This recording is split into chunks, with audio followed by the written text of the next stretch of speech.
Imagine a world where the sky stayed silent. No clouds, no rain. Just an endless, empty blue canvas stretching over a world that was slowly dying. The ground was a mosaic of cracks, a testament to the thirst that had taken hold of the planet. Rivers, once mighty and roaring, were now just faint whispers, their beds exposed and dry. The great herds of animals that roamed the plains had vanished, following the water that no longer existed. Plants, brittle and brown, crumbled to dust at the slightest touch. For the people who lived in this world, our earliest ancestors, every single day was a battle for survival. They didn't understand meteorology or climate cycles. They only understood the brutal reality they woke up to each morning. They saw the sky not as an atmosphere, but as a powerful, conscious entity. And in their minds, this entity had abandoned them. Hope, which had once burned bright in their hearts, was now just a flickering ember, threatening to be extinguished by the relentless wind of despair. They would gather Gassine, upward their faces a mixture of prayer and fear, searching for a sign that wasn't there. Every sunrise brought the same question: is this the day it all ends? Survival became a desperate gamble. They dug deeper and deeper into the earth, chasing the ghost of water. They rationed every last drop, every morsel of food. The young grew old before their time, and the old carried the weight of a world on their shoulders. The stories they told around their fires were no longer of heroes and hunts, but of a time when the world was green, a memory that felt more like a dream with each passing day. The silence from the sky was deafening, a constant, oppressive reminder of their helplessness. They were trapped, watching their world wither away, with no power to stop it. Then, one morning, something changed. It wasn't the sun or the wind. It was the air itself. It felt different, heavy, thick, charged with an energy they hadn't felt in generations. A strange darkness began to gather on the horizon, not the darkness of night, but something else entirely. Clouds. For the first time in memory, the empty blue was being filled with shades of gray and deep indigo. The people stopped what they were doing, their hearts pounding in their chests. Was this the end? A final, terrifying punishment from the sky? A low rumble echoed across the plains, a sound so foreign it felt like the world itself was groaning. Thunder, it rolled not just through the air, but through their very bones, a powerful, primal warning from the gods. Fear and awe mixed on their faces as they stared at the celestial spectacle unfolding above them. The sky, once a symbol of their abandonment, was now alive, breathing and speaking in a language they couldn't comprehend. The tension was unbearable. The world held its breath, waiting, and then it happened.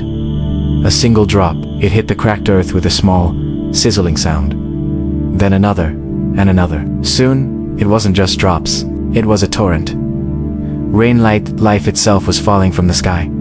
The people didn't run for cover. They stood there, arms outstretched, faces turned upward, letting the cool water wash away the dust and the despair. Laughter and shouts of joy mixed with the sound of the downpour.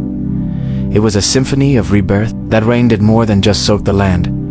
It rewired the very soul of humanity. It wasn't just water, it was a revelation. It taught them that the same sky that could take everything away could also give everything back. It transformed their fear into reverence, their despair into a new kind of hope, a resilient hope, rooted in the understanding of cycles. This single event shaped their spirituality, their rituals, and their view of the natural world. They began to plan, to observe, to understand the signs. Civilizations would later rise on this very foundation of knowledge, born from a long drought and a single, miraculous storm. This isn't just a story about weather. It is the story of the moment humanity realized that the forces of nature could be both our greatest threat and our ultimate salvation. It is the story of how we learned to look up at the sky and see not just a master, but a partner in the dance of life. The first topic is before the sky spoke. Imagine a world without rain, a world where the sky above is not a promise of life-giving water, but a silent, unknowable mystery. This was the reality for the first humans. Before the first drop of rain ever touched the ground, our ancestors lived in a state of constant, gnawing uncertainty. For them, the sky wasn't a source of comfort or beauty. It was a blank, and sometimes angry, canvas. They didn't understand the science of clouds, the rhythm of seasons, or the concept of weather cycles. The sky was either a blazing, relentless sun, or it was dark and threatening. And the silence, the long stretches of unbroken blue or gray, was often the most terrifying of all. Picture it. Days, weeks, maybe even months, passing under a scorching sun. The earth beneath their feet would slowly crack and harden, turning from soil into stone. Life revolved around water, but its presence was never guaranteed. Small streams they relied on would vanish without warning, dwindling to a trickle and then disappearing completely. Ponds, once teeming with life, would shrink into muddy puddles and then vanish into dust. As the water disappeared, so did the animals. Herds would migrate, following an instinctual pull towards greener, wetter lands, leaving the humans behind with nothing but empty hands and a growing, consuming fear. Every single sunrise brought with it the same desperate question. Will we find water today? It was a question that determined whether they would live or die. Without the predictable cycle of rain, human existence was a game of chance. Survival was a nomadic, moment-to-moment struggle. They followed the winding paths of major rivers, knowing that even these giants could shrink. They set up temporary camps near lakes that were visibly receding day by day. Conflicts would erupt over the last remaining patches of damp, life-sustaining land. In this world, there were no farms.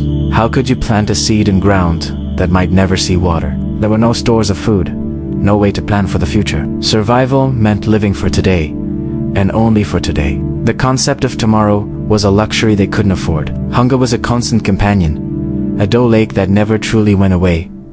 But thirst was a primal terror, and above it all, the sky remained distant, aloof, and utterly unreachable. They would look up, their faces etched with a mixture of hope and desperation, trying to decipher its intentions. But the sky offered no answers. It gave no clues. They didn't know if this vast expanse could help them, or if it was even aware of their suffering. Over generations, this profound fear began to transform. It evolved into belief. The sky, and its powerful silence and unpredictable fury, became a deity. It was a judge, a powerful entity that held the power of life and death, dispensing its judgment without reason or explanation. The sky wasn't just the atmosphere, it was a god. This new belief changed their behavior. People began to watch the horizon with an obsessive intensity. Every subtle change in the air was scrutinized. A slightly darker patch of sky in the distance, a sudden shift in the wind's temperature, a strange,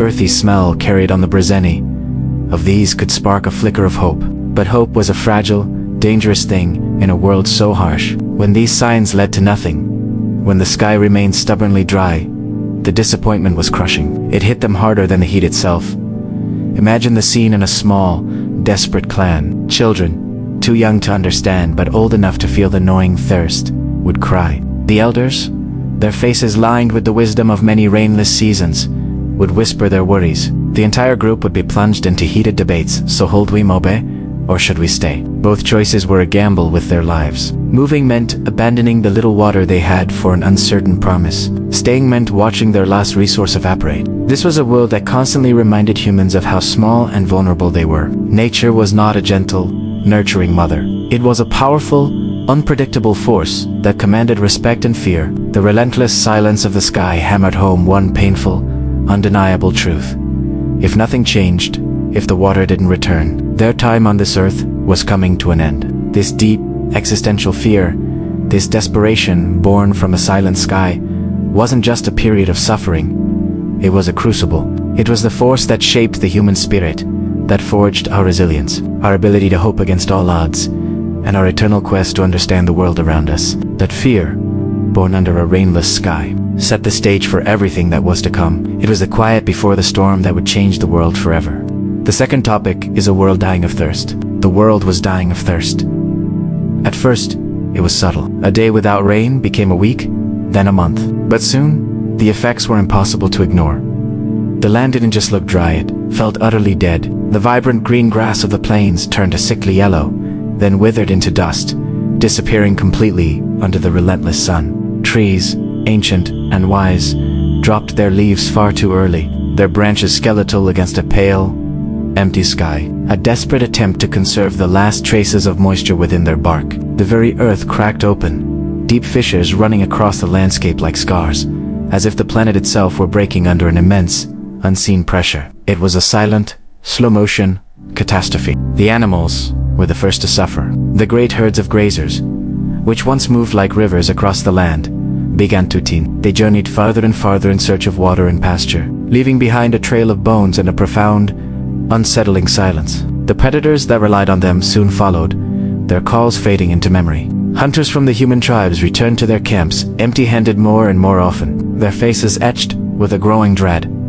As the animals vanished, so too did the people. Some groups packed what little they had and moved on, chasing rumors of distant oases. But often, there was nowhere left to go. Water sources that had sustained generations, places with names tied to myths and legends of abundance, failed one by one. Springs that were once the heart of a community became muddy pits. Rivers shrank to trickles before vanishing into their sandy beds. The thirst wasn't just a physical sensation. It was a poison that seeped into the very soul of humanity. It changed behavior, twisting bonds of community into threads of suspicion. People became restless, their tempers as short and sharp as the cracked earth beneath their feet.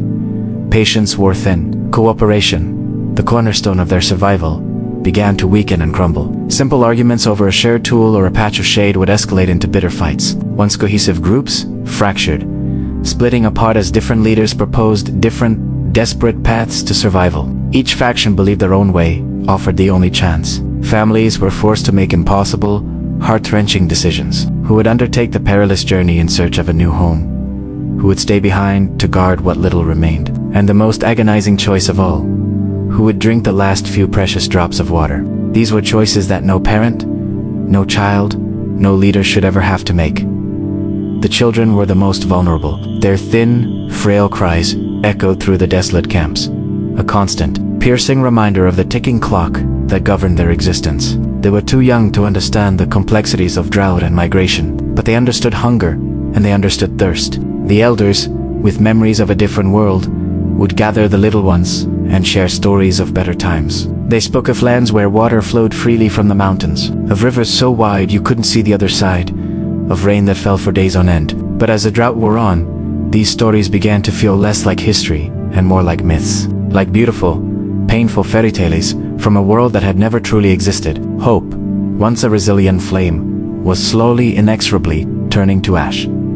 Yet, humans are creatures of adaptation. They refused to simply lie down and die. They began to dig, their hands raw and bleeding as they clawed deeper and deeper into the dry riverbeds, hoping to find a hidden pocket of water trapped beneath the sand. They became shadow trackers, following the faint trails of the few remaining animals, praying that these creatures would lead them to secret, undiscovered springs hidden in rocky canyons or deep within forests. They rationed every single drop, measuring their survival not in days or weeks, but in mouthfuls. A cup of water was a treasure more valuable than any jewel. When desperation reached its zenith, some turned to the heavens. They began ancient rituals, ceremonies that hadn't been performed in generations. They danced under the scorching sun until they collapsed from exhaustion, their movements a plea to the sky. They made offerings, sacrificing their most valuable possessions, believing that the silent, indifferent sky could be convinced to respond. They prayed to gods of rain and storm, their voices hoarse with thirst and despair. The very idea of rain grew into something larger than life.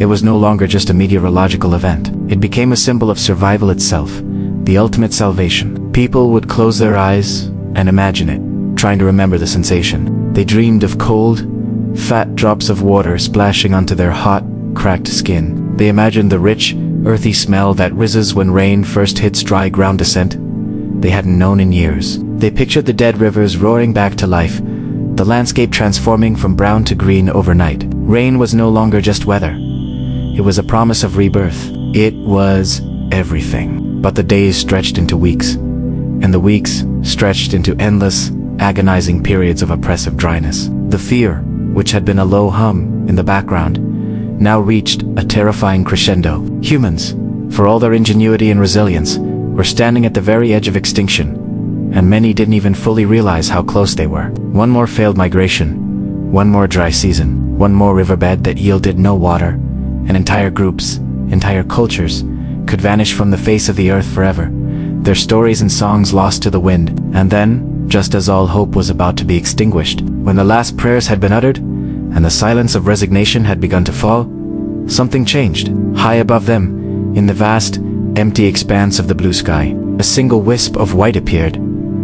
Then, another, and another. After an eternity of stillness, the sky, at last, began to move. The third topic is when the clouds finally gathered. For what felt like an eternity, the sky had been a cruel, empty canvas. Day after day, the sun beat down, scorching the earth, leaving behind a world cracked and thirsty. We had forgotten what it was to look up with anything but a weary squint. But then, something shifted. It wasn't a sudden event, but a slow, creeping change that you could feel in your bones before you could see it. The air grew thick, heavy with an unfamiliar weight. The relentless wind, which had always blown from the same direction, suddenly changed its mind, whispering secrets from a new corner of the world. And the sun lost its bite. It was still there, a pale disk in the sky, but its fire seemed banked, its cruelty tempered. Those of us who spent our lives reading the sky, searching for any sign, any whisper of hope, we noticed it first. It was a change too profound to ignore. Far on the horizon, where the bleached sky met the dusty earth, dark shapes began to form. At first, we didn't dare to believe it. Hope is a dangerous thing in a world like ours. We'd seen mirages before, tricks of the light that promised water and delivered only more dust. The elders, their faces etched with the memory of 100 false dawns, warned us. Don't celebrate too soon, they rasped, their voices dry as the riverbeds.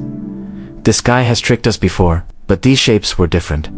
They didn't shimmer and vanish. As the hours crawled by, they grew. They swelled, becoming larger, thicker, their edges softening into a deep, bruised purple. They moved with a slow, deliberate grace that spoke of immense power. There was no denying it anymore. The clouds were gathering, and with that realization, a feeling we thought we'd forgotten returned. Fear. But this was a new kind of fear, mingled with a terrifying, exhilarating awe. We didn't know if this was salvation or a new form of destruction. Was the sky finally offering a drink, or was it preparing to drown us? We had stories, of course, faded legends passed down through generations about the before times. Stories of great storms, of winds that could tear trees from the ground, of a sudden, biting cold, and of sounds that shook the very foundations of the world. But we had never seen rain. Not like this. The very concept was alien, a myth. As the clouds consumed the sky, a hush fell over the land. Children, their eyes wide with a mixture of terror and wonder, stopped their games and clung to their parents' legs. The hunters, out on the plains, froze mid-stride, their spears forgotten. Entire communities stood together, a silent, upturned sea of faces, all staring at the celestial drama unfolding above. Then came the sound. It started as a low, distant rumble, a vibration felt more in the chest than heard with the ears. But it grew, rolling across the sky, a deep, guttural growl that seemed to come from the beginning of time itself. Thunder, the first thunder in living memory. The sound was primal, terrifying. It spoke of a power we couldn't comprehend. Some people crumpled to their knees, convinced the sky was finally showing its anger, punishing us for some unknown sin. Others, tears streaming down their faces, raised their hands to the heavens, believing this was the sign they had prayed for, the answer to a lifetime of silent pleas. For the first time, the sky wasn't silent. It was alive. It had a voice, and it was speaking a language we had long forgotten. The world responded in kind. The animals, with their ancient instincts, felt it too. The birds vanished, seeking shelter in whatever cracks and crevices they could find. The herds of dust-eaters shifted nervously, their calls filled with a new, urgent panic. Even the land itself seemed to hold its breath, waiting. The entire world paused, suspended in that agonizing, beautiful moment between hope and fear. We had no words for what we were witnessing. Our language was built for sun, dust, and survival. It had no vocabulary for this majestic spectacle. There was no science to explain the atmospheric pressure, no meteorology to predict the coming deluge. There was only belief, and every person had their own. Some thought the sky was testing our courage. Others believed a great, forgotten God was returning. The more practical among us began to put out the precious fires, knowing that whatever was coming, fire would be no defense. Camps drew closer, people huddling together not just for warmth, but for the shared comfort of being together in the face of the unknown. In that moment, everything else faded away. We weren't thinking about the next hunt, the dwindling water supplies, or the plans for tomorrow. All our focus, all our being, was directed upward. We were a species defined by our struggle against the sky, and now, the sky was finally responding. We didn't know what would happen next. Would the clouds pass over? A cruel tease? Would they unleash a gentle, life-giving shower? Or would they break open with a violence that would sweep us all away? We had no answers. But as the first drop of water, cold and impossibly real, struck the face of an elder, we knew one thing with absolute certainty. The world we knew was over, and a new one was about to be born. The fourth topic is the first drops of life. Imagine a world baked into a featureless, ochre wasteland. A sky, not blue, but a hazy, relentless white, bleached of all promise. Humanity, a scattered remnant, huddled in the skeletal remains of cities. Their memories of green fields and flowing rivers, nothing more than fading myths, whispered to children who had never seen a cloud. The earth was a drum, stretched taut and brittle, cracked by an unending sun. Every day was a desperate search for the last dregs of water, a currency more precious than gold, more vital than breath. Hope was a dry weed, crumbling to dust in the wind. The planet was dying, and humanity with it. Then, one day, something shifted. A subtle change in the air, a scent that no one alive could name. The eternal, oppressive heat seemed to waver. Just for a moment, people looked up, their eyes squinting at the pale sky, daring to wonder. Was it a trick of the mind? A cruel mirage born from collective despair? For generations, the sky had been nothing but a source of torment, a vast, empty furnace. But now, a shadow, a single dark smudge, appeared against the whiteness. It grew, spreading like an ink blot on dry parchment. A murmur rippled through the parched settlements. Fear mixed with a strange, forgotten feeling. And then it happened. A single drop. It hit the ground with a sound softer than a whisper, but it echoed like a thunderclap in the profound silence. A dark speck on the endless dust. At first, it meant nothing. What could one drop do? It couldn't quench the thirst of a single child, let alone save a dying world. It was an anomaly, a fluke. But then, another fell, and another. Soon, the ground was peppered with dark spots. The rhythm quickened, a gentle patter that grew into a steady drumming. The earth, so long, pale, and lifeless, began to darken as water touched it for the first time in ages. The dust, which had choked the air for centuries, began to turn into mud. The deep, jagged cracks that scarred the land started to close, drinking in the moisture with a thirst that seemed bottomless. Rain, the word itself, felt alien on their tongues. People stood frozen, their bodies stiff with disbelief. Some began to laugh, a raw, incredulous sound that cracked from their dry throats. Others wept openly, tears mingling with the raindrops on their faces, unsure which was which. A man reached his hands upward, palms open to the heavens, letting the cool water cascade over his skin, trying to convince himself it was real. Children, born into a world without such wonders, danced in circles, splashing in the newly formed puddles, their joy pure and instinctual, even if they didn't understand the significance. Elders, who only knew the rain from stories passed down through generations, closed their eyes, overwhelmed by a sensory memory they never possessed. A deep, rich, loamy smell filled the air, the scent of wet earth. It was a fragrance humanity would vow never to forget again. The planet responded almost immediately, as if it had only been sleeping. The brittle, skeletal leaves of long dormant plants lifted, unfurling toward the sky. Seeds, buried deep beneath the hardened soil, protected in their dormant state, began their silent, miraculous work. The land, which had been a corpse just moments before, felt a tremor of life run through it. Life was returning. Small streams, mere trickles at first, began to carve new paths through the mud, seeking out the ancient, forgotten riverbeds. Where there had been nothing but dust, water now flowed. Cautiously, animals emerged from their hidden burrows and caves. Birds, whose ancestors had long since vanished, seemed to appear from nowhere, their calls a symphony of rebirth. Life was following the water, just as it always had. But the rain did more than just feed the land. It transformed the human soul. The brittle shell of fear that had encased every heart began to soften into hope.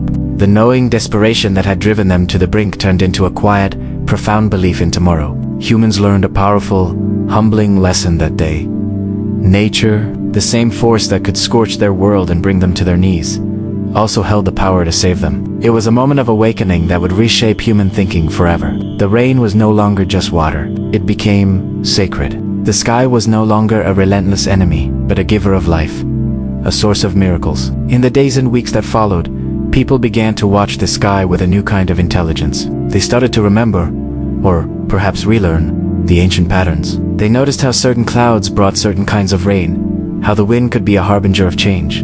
The very idea of seasons, once a forgotten legend, was reborn. From this great rain, the seeds of civilization were planted. The concepts of waiting, of planning, of preparing for the future took root. They weren't just surviving day to day anymore. They were building a future, guided by the rhythms of the natural world they had almost lost. They learned to store water, to channelize, to work with the land, instead of just taking from it. The first rain didn't just end a global drought. It washed away despair and watered the seed of a new humanity, one that understood its place in the grand, delicate balance of life. And as they looked to the future, they did so with a humility and gratitude that would become the foundation of their new world.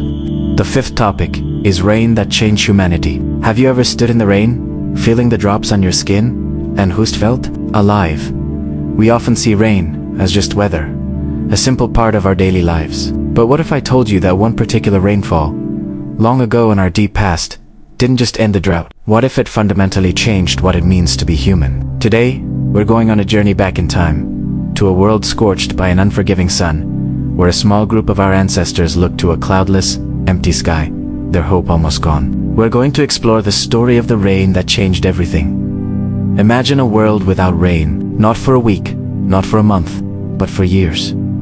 The ground is cracked and barren, rivers have shrunken into muddy trails, plants have withered to dust, and the animals our ancestors hunted have either vanished or grown terrifyingly scarce. Survival is a desperate, daily struggle.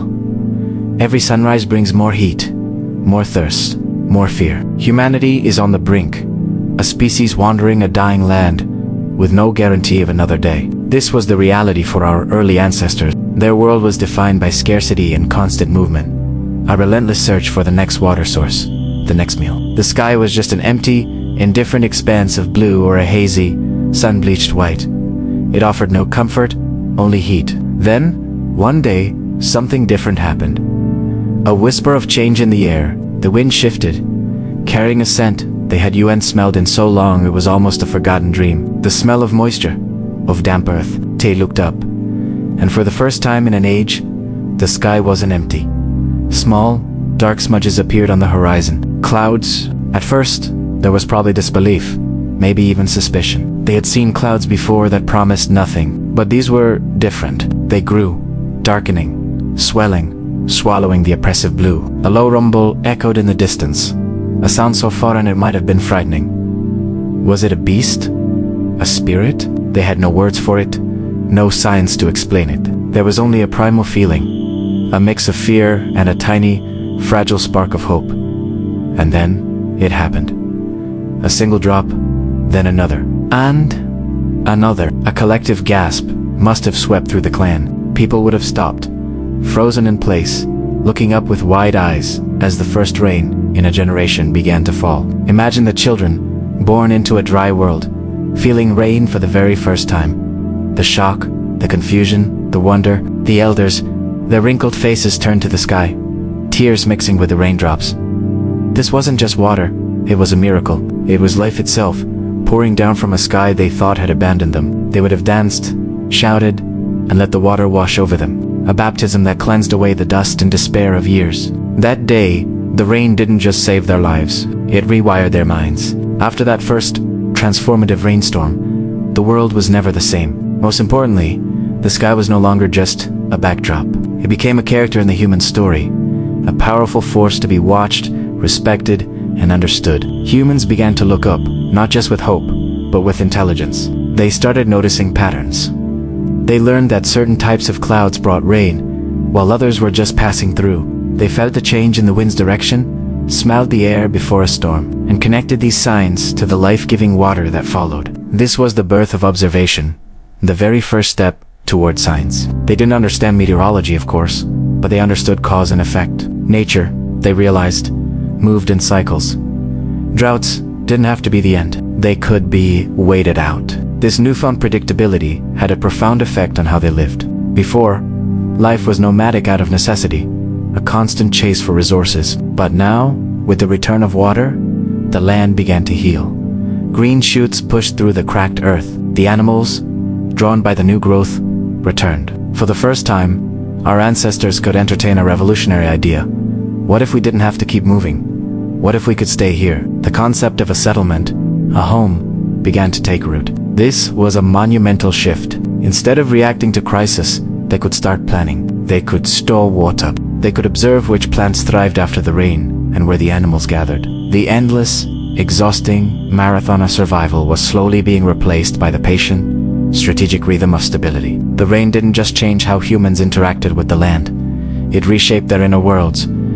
It sparked the birth of belief and spirituality. When survival is directly linked to an event you can't control, you naturally seek to understand and influence it. The sky, once ignored, became sacred. It was the home of a powerful, life-giving force. This is likely where the first rituals began. Perhaps they danced to thank the sky. Perhaps they made offerings, leaving a portion of a precious hunt as a gesture of gratitude. They created stories to explain the rain myths of sky gods, celestial battles, or ancestral spirits weeping for them. These beliefs weren't just simple superstitions. They were a powerful psychological tool. They provided a framework for understanding a chaotic world, gave meaning to their suffering and survival, and fostered a sense of community. Praying together, celebrating the rain together, these acts strengthened the bonds that held the clan together.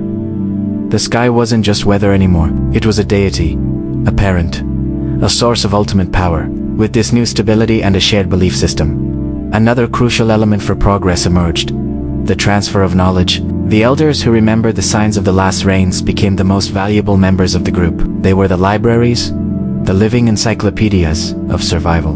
They taught the younger generations how to read the sky, how to interpret the behavior of birds and insects, how to find water even in dry times by digging in certain places. "Look," an elder might say, pointing, "when the clouds look like bruised mountains, the great watering is near." Or, "Smell that, the air is heavy. Stay close to shelter." This wasn't just storytelling, it was a curriculum for survival. Memory became the most important tool. Observation became wisdom. And this process of teaching and learning, passed down through generations, laid the foundation for all human culture and education. As people stayed in one place, they had more time to observe the plants around them. From that first successful harvest, the dominoes fell fast. So, the next time you find yourself caught in a downpour, take a moment, close your eyes, and listen. Listen to the rhythm of the drops hitting the ground.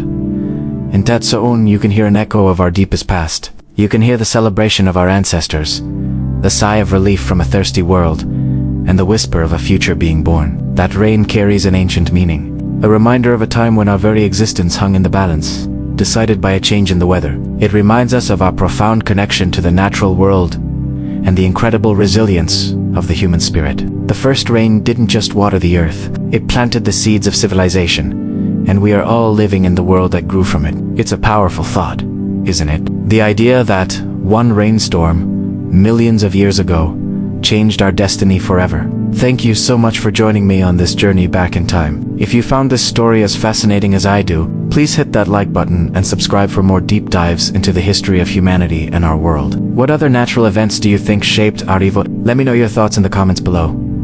I love reading them. Until next time, stay curious.